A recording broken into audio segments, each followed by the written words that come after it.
In the dark corners of memory, there are stories that will never be forgotten.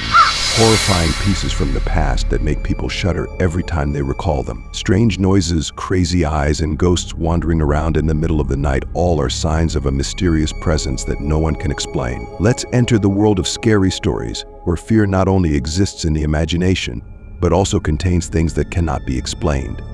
Story 10. Horrifying pieces from the past. My father often told stories from his childhood, but there was one story in particular that he rarely mentioned, and every time he did, his voice lowered as if it still scared him to this day. It happened when my father was only about 10 years old, in the family's old house in a small and quiet town. It was a late summer afternoon when he was home alone. My father, as usual, sat on the old couch in the living room, eyes glued to the black and white TV. Old but still the pride of the family. It was the only TV in the house. And for my father at that time, it was the door to the outside world, taking him into adventures and unreal stories.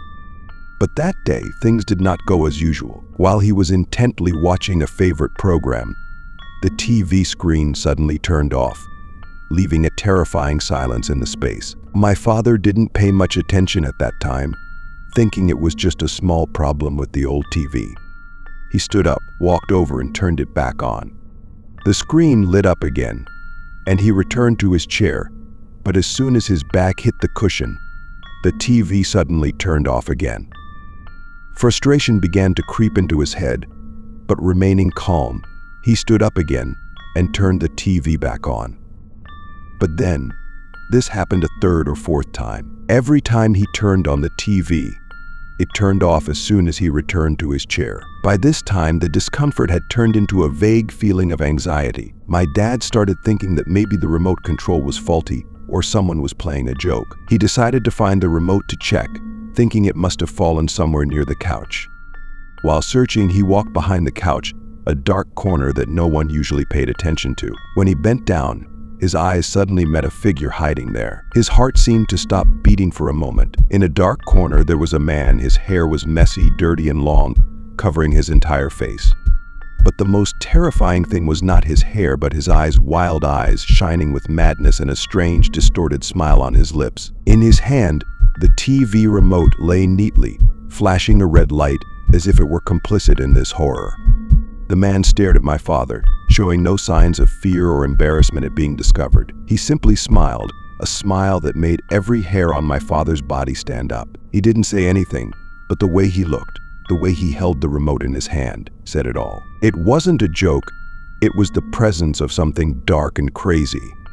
My father doesn't remember exactly how he reacted immediately afterward, but he knows that he screamed a scream that came from the bottom of his heart, filled with terror. He rushed out of the living room without looking back, threw open the front door, and ran outside.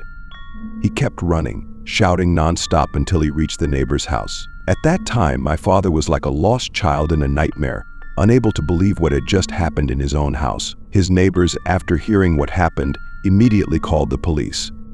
When the police arrived, they entered the house, which my father now felt was a strange place, no longer safe. They searched everywhere, and when they entered the living room, the man was still there, still hiding behind the couch, still with crazy eyes and a distorted smile. He did not resist when being arrested, just quietly let the police lead him away. It was said that he was a homeless man, perhaps insane, who had wandered into my family's house and found strange pleasure in controlling an old TV.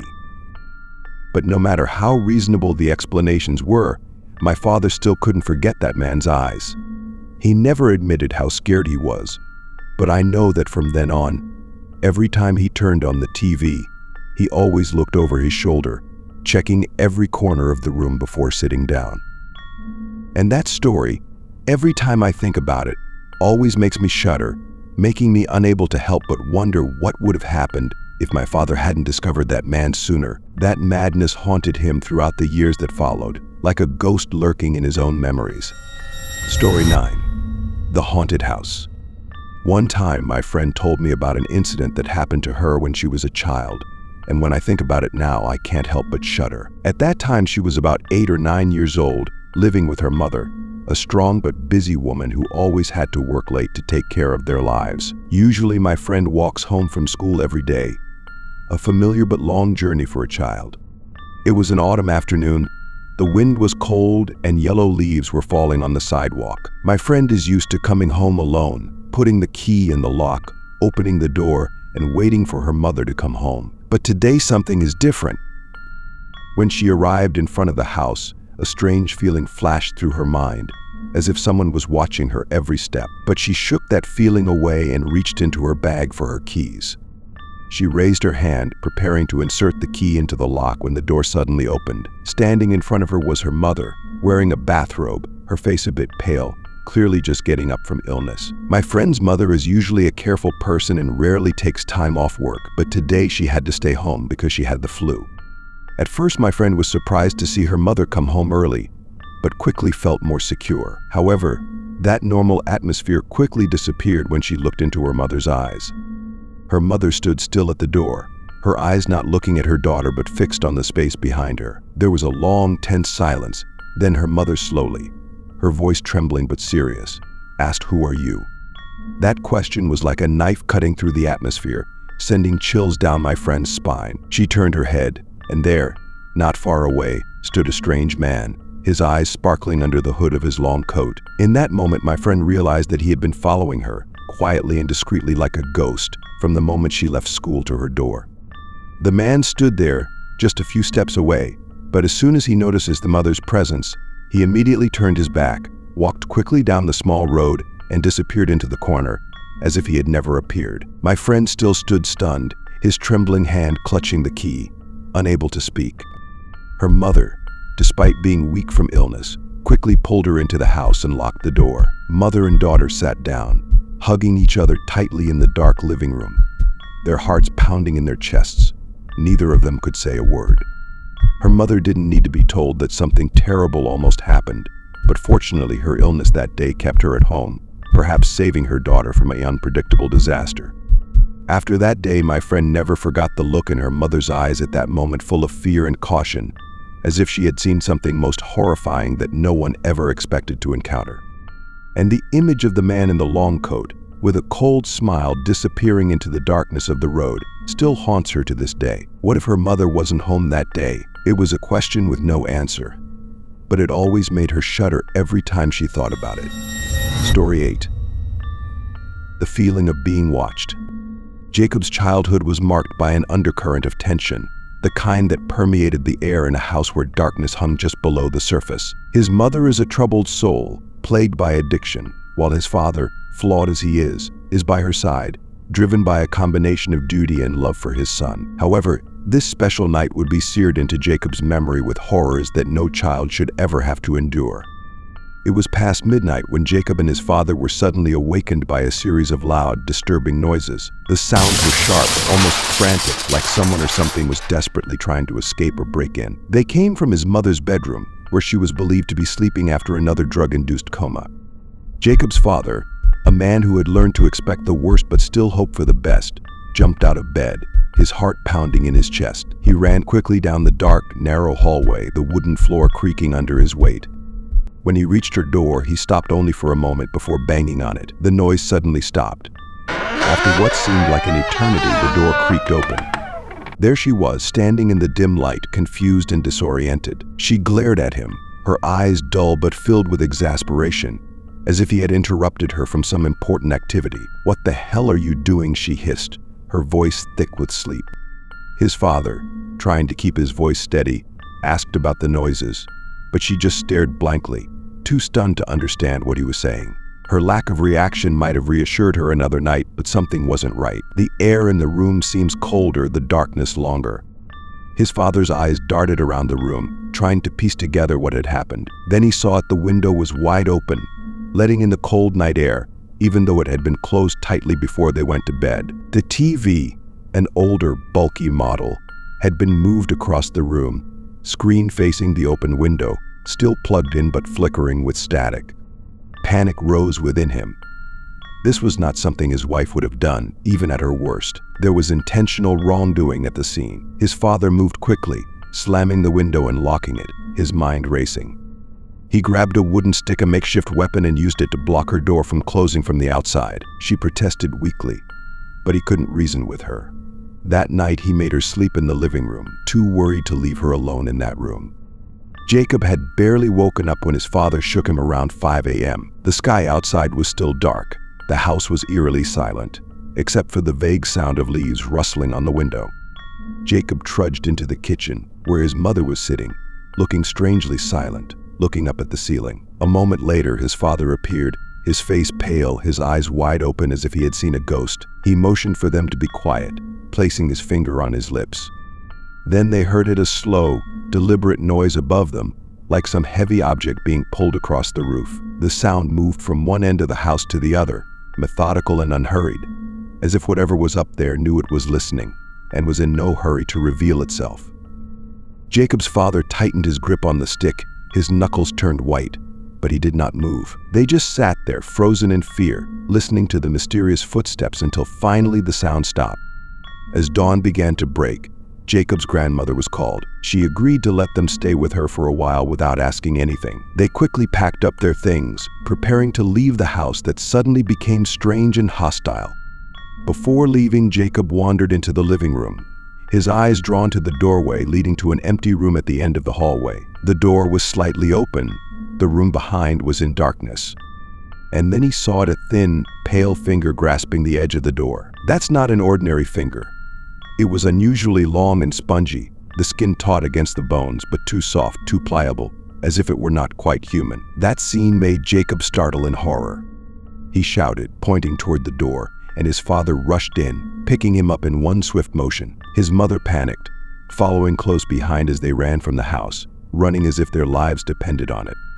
They drove to a nearby gas station, where they huddled together in the car, the station's fluorescent lights casting harsh, unforgiving shadows. They didn't say much, just sat silently, eyes glued to the road, waiting for Jacob's grandmother to arrive.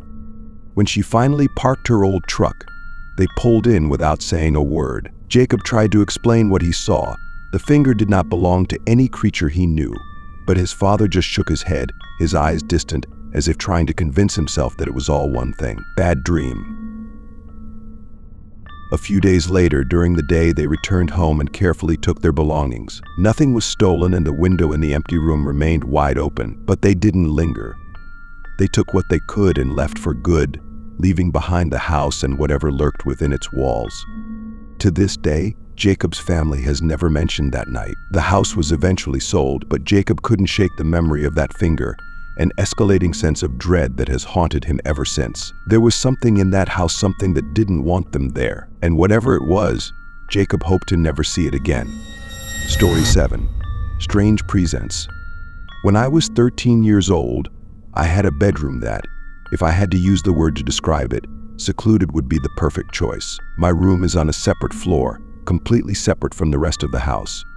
From here, even the slightest noise was easily swallowed by silence, and my parents never heard what happened in my room. With my wild imagination, I often stayed up late, scared by the self-created ghosts in my head and the feeling of paranoia that haunted me every night. That night started like any other normal night. It was raining a little outside, not enough to create a storm, but enough to make the drops of water outside the window create a strange rhythm, as if someone was trying to knock on the door. I fell asleep, but then suddenly woke up. Looking at the clock, the hands pointed to exactly 2 a.m., the moment of mysterious things I often heard about. An unpleasant feeling immediately spread through me, but I couldn't pinpoint the cause. I lay still, listening, trying to reassure myself that everything was okay, but in my mind, the undercurrents of fear began to rise.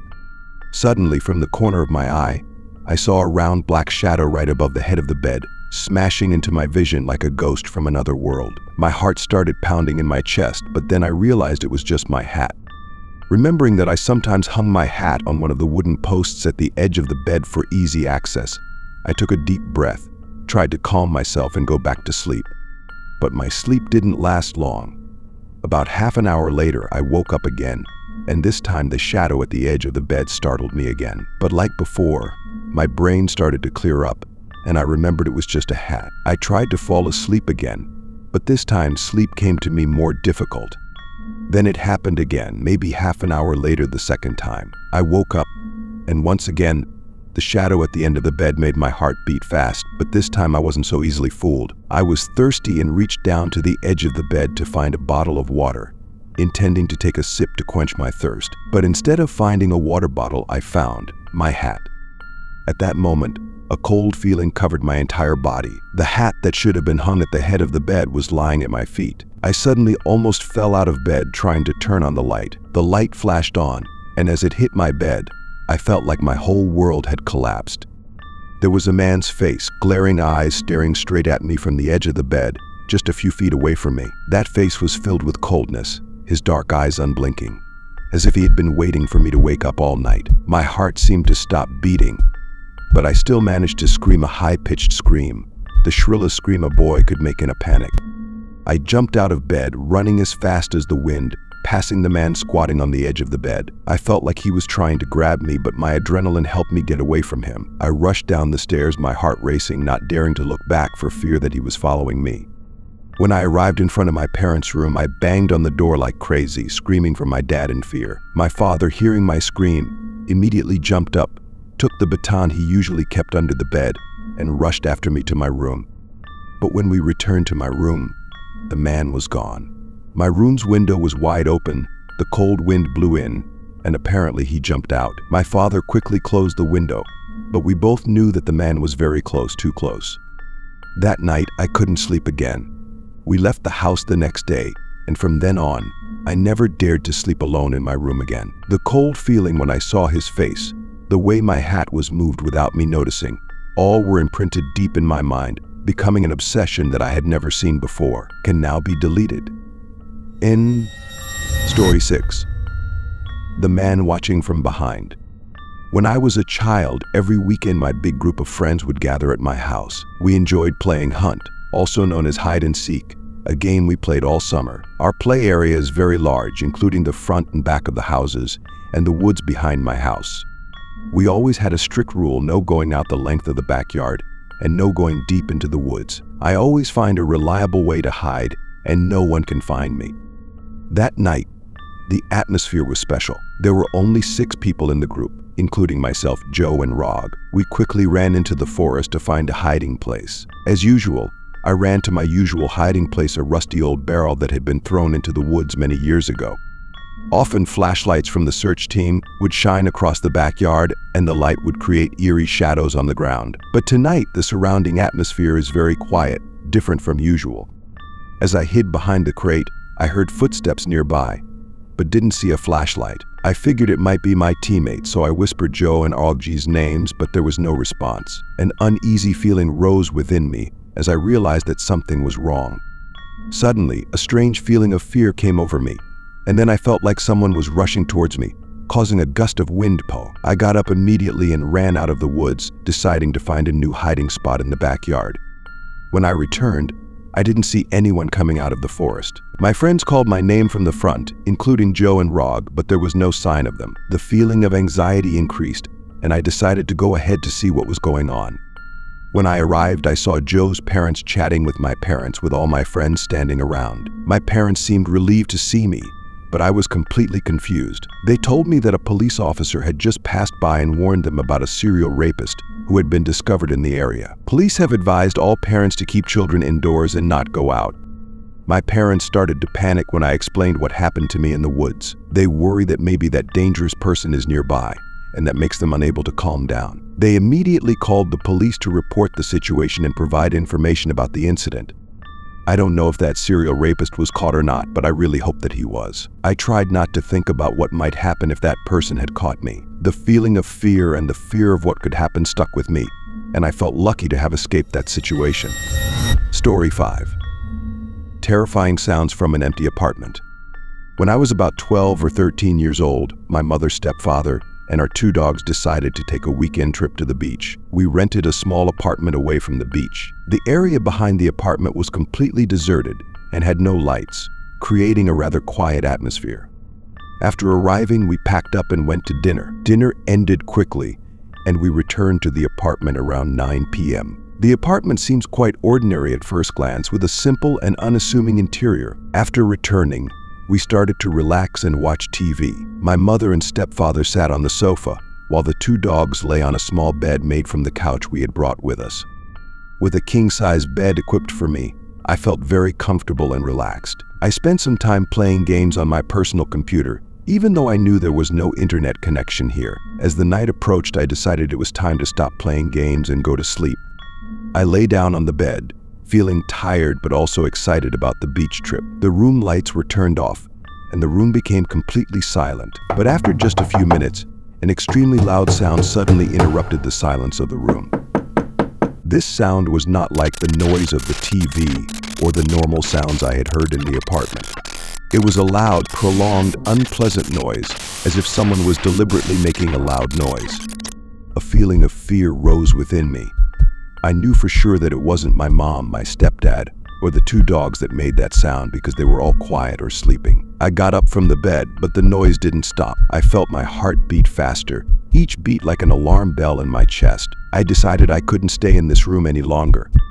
I opened the door and rushed out, looking for a safer shelter. I went into the bedroom opposite, a smaller room with a single bed, and crawled into bed, trying to keep myself calm. But the feeling of fear did not diminish. I can't sleep. My mind is still tense and confused. The strange sound continued to echo in my head, making me feel as if something wrong was going on outside. The next morning, as sunlight began to shine into the apartment, I decided to tell my mother about what had happened. I described in detail the terrifying sounds and feelings of confusion I experienced. My mother and stepfather listened but were skeptical. They thought that maybe it was just my imagination, or maybe it was a natural sound from the outside environment that I didn't recognize. Still, I felt certain that what I had heard was not a figment of my imagination. Even though my mother and stepfather tried to reassure me, the feeling of insecurity and fear from that night never left me. Every time I remember it, I still feel cold and worried, and that fear still haunts me for a long time. Story 4. The open door and strange footsteps. When I was about 25 years old, I went to North Carolina for a job interview. I decided to stay with Mike, one of my closest friends, even though the company where I interviewed was a 2-hour drive from Mike's house. It was a great opportunity to see Mike again after not seeing him for so long. After a successful interview, I was offered the job and decided to throw a small party to celebrate. Mike had planned a yard party that evening with a few friends and many beers.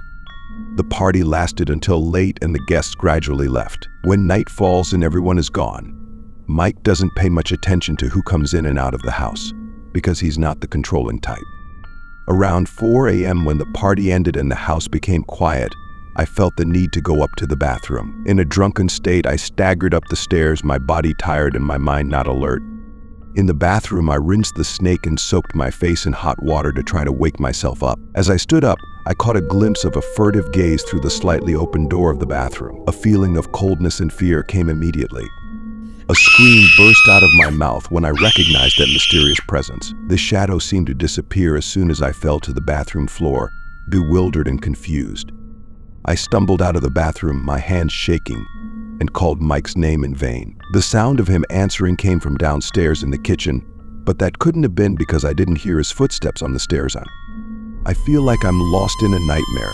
I called Mike's name again, hoping that his presence would reassure me. I didn't get a clear answer and my anxiety increased. In a drunken and tired state, I decided to go to the living room and almost fell off the bed. The cold feeling still prevailed, and I fell asleep, although I couldn't shake the feeling of uneasiness.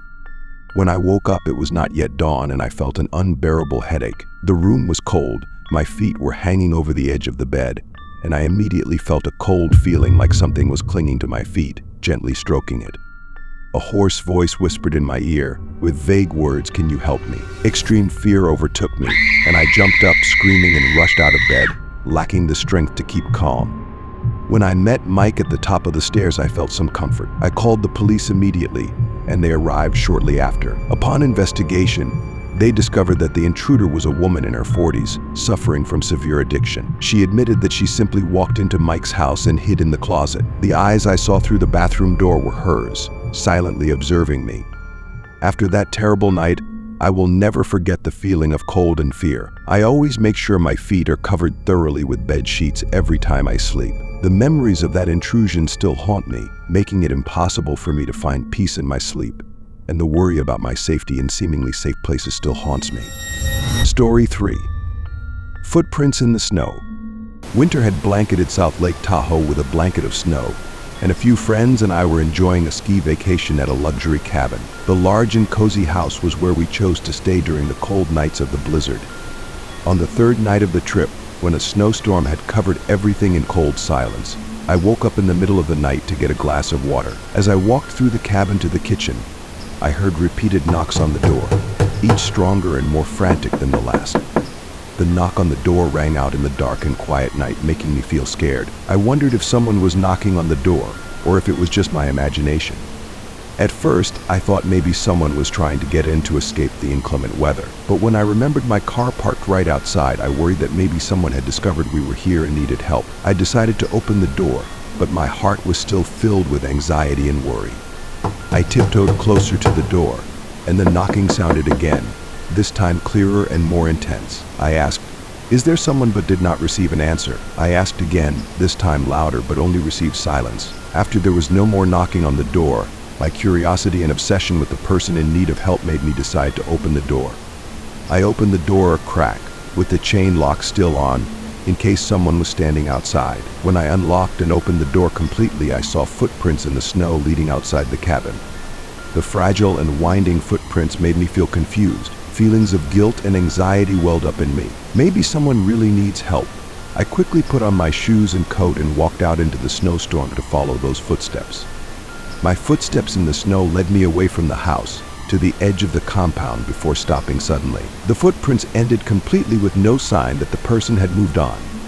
Silence reigned, no trace of struggle or struggle, just the cold stillness of a snowstorm. The feeling of insecurity made me panic, and I hurried back to the house, slammed the door and locked it. As soon as I made sure the door was locked, the frantic knocking sounded again, making my heart pound. I panicked and yelled for each of my friends, who all quickly ran down to check.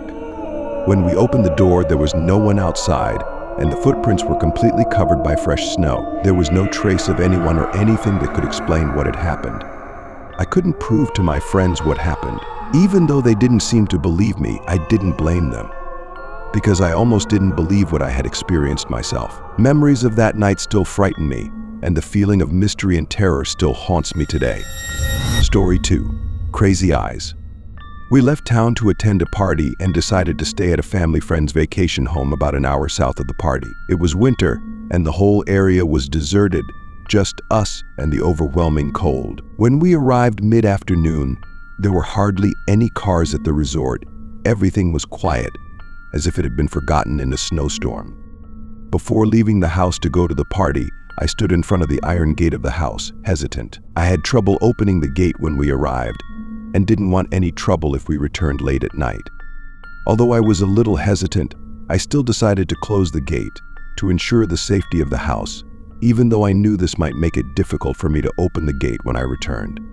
The party went well and we returned home around 12:30 a.m. But as soon as we approached the gate, a feeling of anxiety rose within me as I saw the gate wide open. I was sure I had locked the gate, and there was no way the wind could blow it open. An overwhelming feeling of insecurity, as if something was wrong. I tried not to make a big deal out of it, and when my friend asked if I would close the gate, I just shook my head, trying not to show my nervousness. When we entered the house, my anxiety did not subside. We decided to make snacks to relax, but the silence of the house didn't seem to be able to dispel our worries. Suddenly, my friend ran from the kitchen to the hallway, almost pinning me to the ground.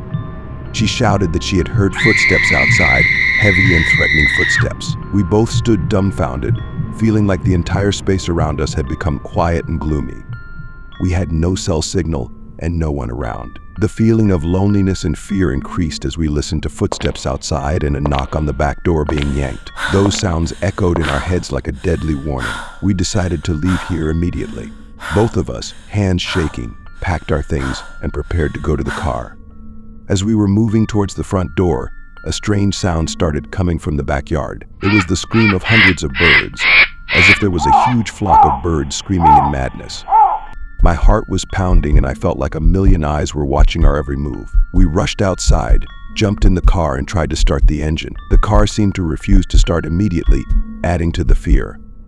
Finally, the car started, but our belongings were still scattered in the car and could not be arranged in the back seat. As we backed out of the driveway, I saw a shadowy figure running up the side of the house, approaching us. It was an unbelievable image, like a ghost from a nightmare, approaching with terrifying speed. We couldn't stop. We could only speed up and rush home. That night, none of us could sleep. The feeling of confusion and fear still haunts us, and every time we think about that night, we can't help but shudder. The open gate, strange footsteps, and the image of a figure running towards us will forever be haunting memories that will never fade in our minds. Story 1. The Ghost in the Basement. When I was 10 years old, one weekend while my parents were repainting the bedroom, we had to sleep in the basement. The whole family moved the furniture downstairs to avoid the paint dust, and we had to sleep on a pull-out couch in a crib for youngest brother Ben. The basement was pitch black. The light from the weak lights on the ceiling could not light up that gloomy space. Although not the ideal place to sleep, the feeling of being surrounded by darkness made me feel a little safe, as if the silence of the basement protected us from the unexpected. Ben, who is only 1 year old, has a habit of waking up in the night crying, and I often have to comfort him. Although taking care of her made me feel a little less scary, one night something happened that made the whole place more scary than ever. That night, when everyone was quiet, I suddenly woke up to Ben's screams. Those were not the usual cries of a small child, but desperate screams, as if something scary was attacking the child. My heart sank with anxiety, and I immediately ran to her. Ben was standing in the crib, his eyes wide with fear, pointing in one direction. I turned to look in that direction, and a cold, terrifying feeling enveloped me. Ben was pointing to a pitch-black room right next to his crib. The boiler room, where only a small gap let a faint light in, now seemed gloomier than ever. The presence of the boiler room made my heart pound, as if 1,000 sharp knives were stabbing into my chest. In that eerie silence, I vaguely heard a strange sound, as if something had just fallen to the floor in the boiler room. The sound echoed in the air, increasing my fear. It felt like something was watching us from the dark. With no time to think, I quickly picked up Ben and ran out of the basement, without having time to worry about my belongings or other things. I didn't dare turn back, didn't dare look at that boiler room again. The feeling of being forced into a cramped and gloomy space made me unable to bear it any longer. After that night, I never set foot back in the basement again. Every time I think about that place, a feeling of fear and anxiety rises within me, as if the ghosts from that night are still lurking around. Even now, when I close my eyes, I can still feel the strange and creepy presence I encountered in that basement, and the cold feeling of the boiler room will always haunt me. The last light of the day fades and darkness covers, horrifying pieces from the past resurface, making us shudder. These stories are not only scary memories, but also lessons about caution and the presence of evil in life. Do you have the courage to face the unknown? Remember, sometimes the truth is scarier than what we imagine.